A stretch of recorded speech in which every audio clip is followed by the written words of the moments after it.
watched a very good video on YouTube. ABC News, if you're listening. Australian ABC News, Australia, if you were listening. His most recent episode, what he does is he talks about Gaza. And he does it by first talking 10 to 15 minutes about Mosul, that city in Iraq next to the Tigris River where ISIS was, and the whole world kind of fought ISIS there for almost a year. And what he did, and that happened in 2016, 2017, and why he talked about Mosul so much is so he could talk about the rebuilding that's happened in Mosul, so that you can then look at Gaza and say, okay, what kind of rebuilding is going to happen in Gaza? What's going to be the pace of the rebuilding and all that?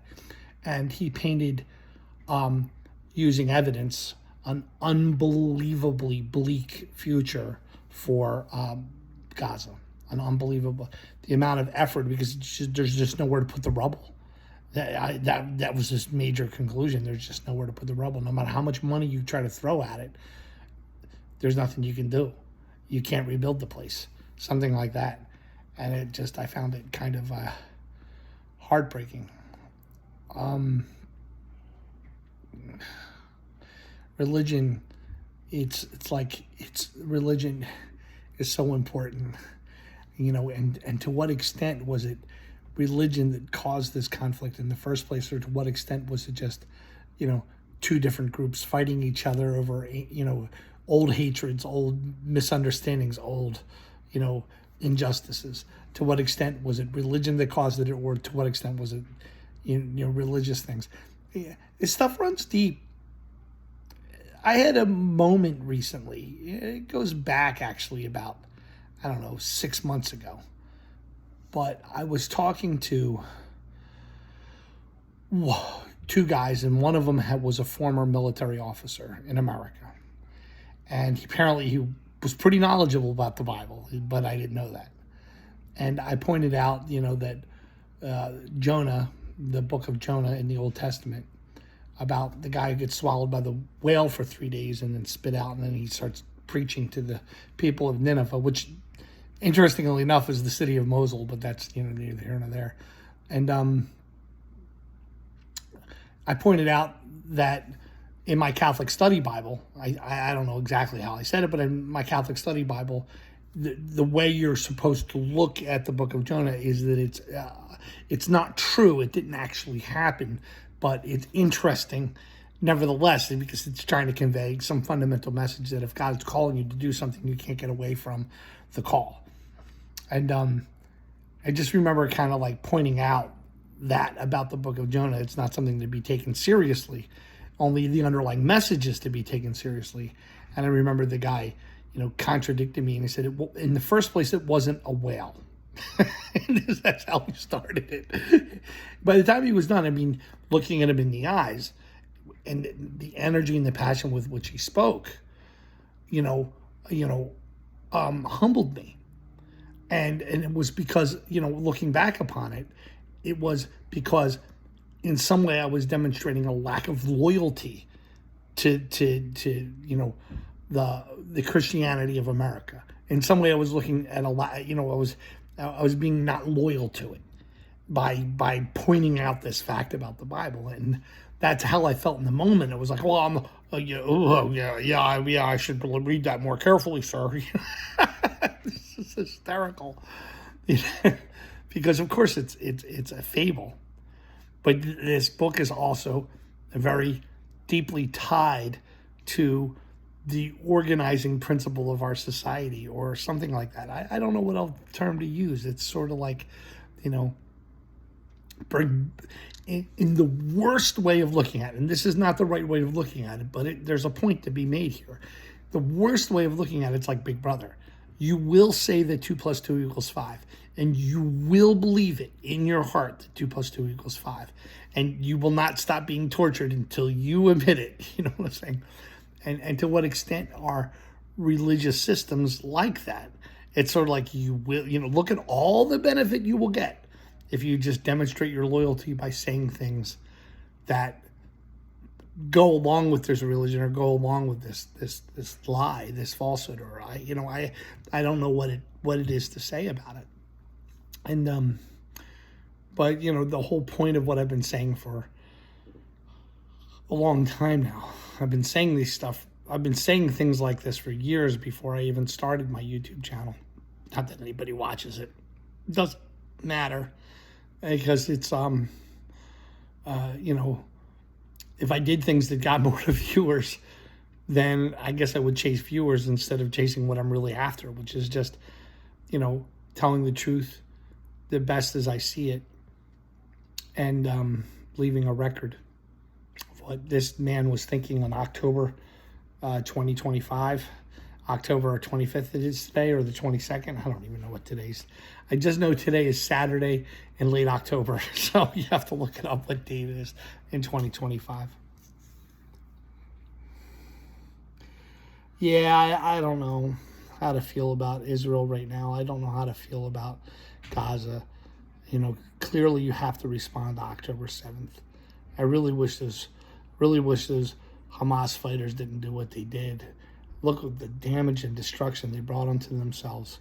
It's so much. It's so much. I mean, it is essentially, of course, the only label you have for it is genocide. It's not that, genocide, isn't sometimes something that just happens. I mean, I'm thinking about the bombing of Hiroshima and Nagasaki. Was that an act of genocide by America and the Japanese? I guess. You know what I mean? Israel was going to degrade Hamas's ability to fight and to ever do what they did to it again.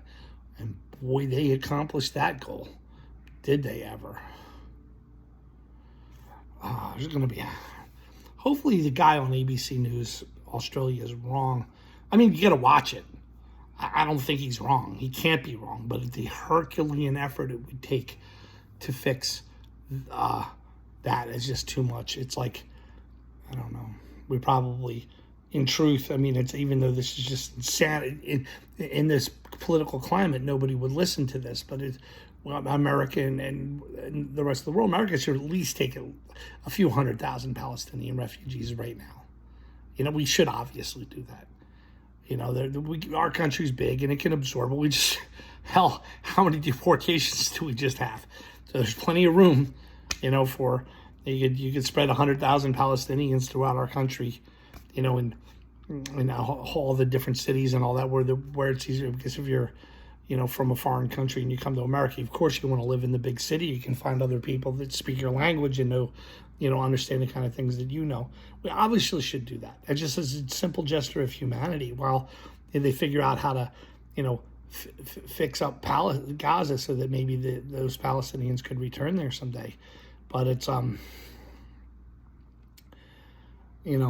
that's obviously what we should do, but it's, I guess it's pretty also simply obvious that we're not going to do that. But there's a lot of things we should do, right? I mean, I think we should rewrite the American Constitution. It's a good year to do it would be 2033. It goes right along with the Jubilee years, Leviticus 25:10 on the American Liberty Bell. And when we rewrite the American Constitution, we should institute, universal basic income for everyone. So, everyone gets you bring the system online slowly, give everyone just a little bit. And I've talked about this before until, after a few years, everyone gets about $30 a day, no matter how rich or poor you are. That way, everyone gets a piece of this, the wealth of the world, of the society.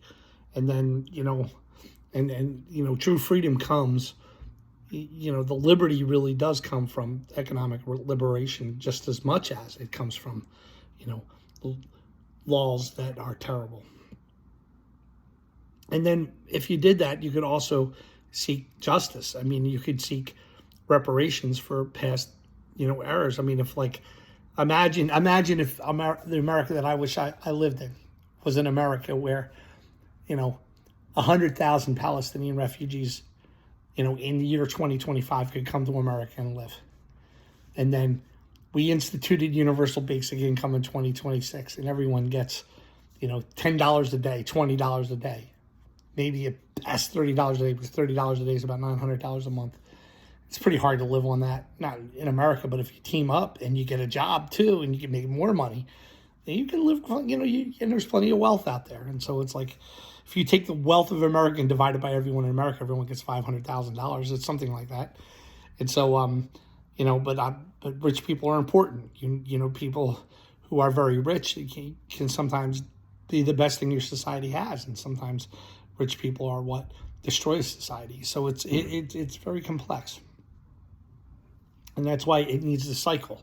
You know what I mean? It's not a permanent communist solution, but every now and then you need to go down into redistribution to come back up to let the system. And I think that's exactly what Moses was seeing all these thousands of years ago, in the idea of the Jubilee cycle. Every 7 years a Jubilee year, and then every 50 years a big Jubilee, where you let people, free people from their debts and all this other stuff. That's how I perceive it to be. And then what you could do is, if you institute a universal basic income, certain groups and certain people, because of the difficulties they're having, could get more money. Somebody who has an illness. I was arguing to some white guy, about what if you could show that every one of your great-great-great-great-grandparents, 32 of them, go back to where you have 32 great-great-great-great-grandparents. What if you could show, because let me see if I can do this. What if you could show they all were slaves on plantations down south? All of your ancestors, right? Think about it so my dad, his father, my dad, Paul Grow, his father, Samuel Grow, went to a high school in Philadelphia. And then his father was Charles Grow, and his father was William Grow, who was born in 1867. So his father, Richard Wethrow Grow, fought in the American Civil War. So that would be my great-great-great-grandfather. And so what if you could prove that every one of your 32 great-great-great-grandparents were slaves in plantations in the South? Do you deserve reparations? Well, yeah, absolutely you do. How do you get reparations? Well, you have to get it from wealth somewhere, wherever the wealth is. And it has to come through legal means. Otherwise, it's you wait for a violent revolution and you take it, and that's what we would seek to avoid. That's the whole idea behind Charlie Manson, right? Helter Skelter, right? There's a coming race war and all that stuff. And so it's sort of like, why don't you just institute that? And so, where most people just get their $30 a day, certain groups would get more. $35 a day, something, and this is how you institute reparations. And when you have Palestinian refugees who are in America, waiting to be able to go home someday, and maybe they could get $40 or $50 a day until they can for at least a couple of years until they get on their feet, and then you can reduce it to what everybody else gets. And by that point, hopefully they've learned enough to be able to get jobs and work and do what's necessary, and you figure it out in the future what you're going to do. I mean, that's obviously what we should do, but the right-wing propaganda in America is so thick that nobody can see the truth anymore. Everything's so filled with lies and stupidity. Oh, boy. Anyway, my heart breaks. I think there's an all-loving God up there. Everyone, if you've watched anything about my actual opinions about this, you would know. I do think there's an all-loving God up there, but he can't answer prayers, and he doesn't know what's going to happen next, and he's looking down upon this world, and he's seeing so many things. He's seeing people in some wonderful family having fun and learning how to sing and dance and eating food someplace in Mongolia or someplace in Cincinnati or someplace in Mexico or someplace in South America. And God can see all 8 billion people instantly right now in this universe and every other universe that he's ever made. And he'd be interested in the ones where he doesn't know what happens to them, because he sure would be. And he's looking at this where the intelligence is, where self-awareness is, I'm sure, would be something that would draw his attention. And he's looking at us and he's hoping the best for us. But if he can't answer a prayer, because if he answered a single prayer, it would just change the entire reality. You have two versions of reality, the one where he did answer the prayer and one where he didn't. And I'm sure right now he's looking down. I was just, that ABC News, if you're listening, you'll see this little young Palestinian girl that was poking through the rubble trying to find her toys in her bedroom. It's like...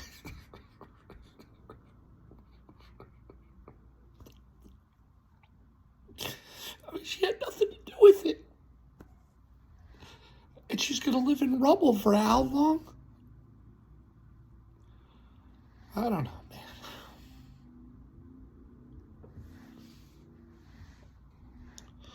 I love you all.